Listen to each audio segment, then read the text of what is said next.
partir das relações que se sobrevinham, né, a partir daí, a gente consegue identificar em 1534 a Igreja Católica reconhecendo a criação da Campanha de Jesus, organizada por um ex-combatente espanhol, Inácio de Loyola, estruturado à obediência dos jesuítas como missionários, que defendiam o fortalecimento cristão católico na Europa, desempenhando um papel, né, um papel visionário, eu diria, empreendedor, de um processo de catequese pelo universo colonial americano. Então, a igreja reconhece a campanha de Jesus, a partir daí, como uma fonte de progresso, né, de introduzir cada vez mais a fé cristã, de um modo particular. E em 1542, o Papa Paulo III restaura o Tribunal da Inquisição, né, que é importantíssimo a gente falar sobre esse processo, como forma de intimidar a atuação daqueles que iriam contra, né, os dogmas da igreja. É interessante a gente pensar que essa reforma protestante, ela determinou um processo de divisória, né? Houve uma divisa entre o mundo católico e o mundo protestante, aonde se existia no macro de uma sociedade somente a católica, né, a instituição católica.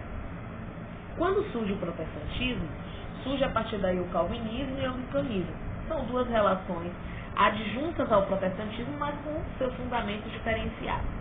A partir dessa didática, é possível a gente notar que o projeto da igreja, ela não era tão somente discerninar ou reconhecer, né, os erros que a igreja tinha propiciado ao longo do tempo, bem como agir contra os ideais protestantistas, além um pouco mais, reconhecendo a campanha de Jesus, que dava uma entonação ao catolicismo, principalmente através da catequese assim ensinada pelos jesuítas, e ela cria, a partir daí, através do Papa Paulo III, o Tribunal da Inquisição, que se tratava, né, de censurar aqueles que pensassem ou que se direcionassem contra os projetos da Igreja Católica, né, contra os dogmas.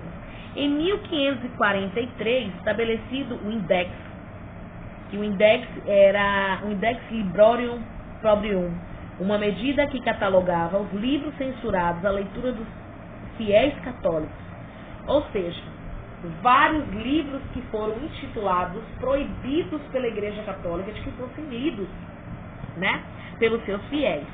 Esse catálogo incluía as obras protestantistas, renascentistas ou qualquer produção literária que contrariasse os dogmas da igreja. Então, ela foi à frente de tudo, né?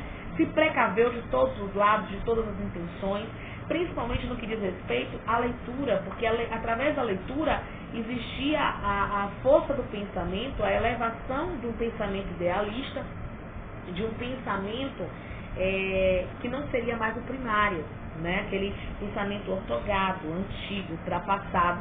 E a partir daí os livros renascentistas, os livros científicos que tinham relação ao cientificismo, bem como a relação do protestantismo, os livros ligados ao protestantismo, todos eles foram proibidos para que os fiéis não tivessem esse contato.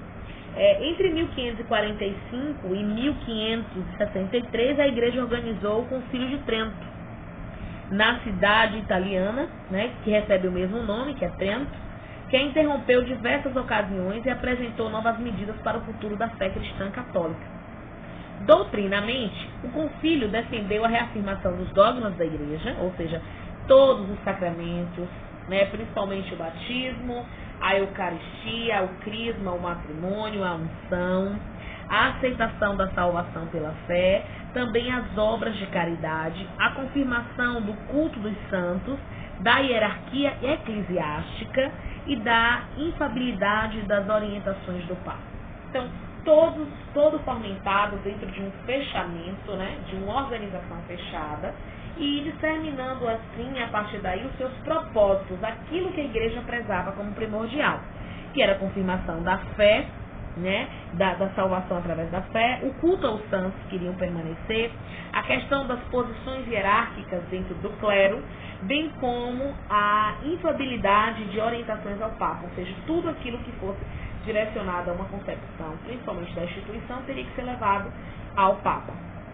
Para a restauração da instituição da Igreja Católica, o concílio defendeu a supressão das práticas mercadolísticas, como o comércio de indulgências, dos cargos eclesiásticos e da prática de simonias. Então, esses aí, de certa forma, foram proibidos. Por quê? Porque ele subentendia que era uma forma de mercadoria. A igreja estava sendo mercadora a partir desse propósito. Então, foi interrompido.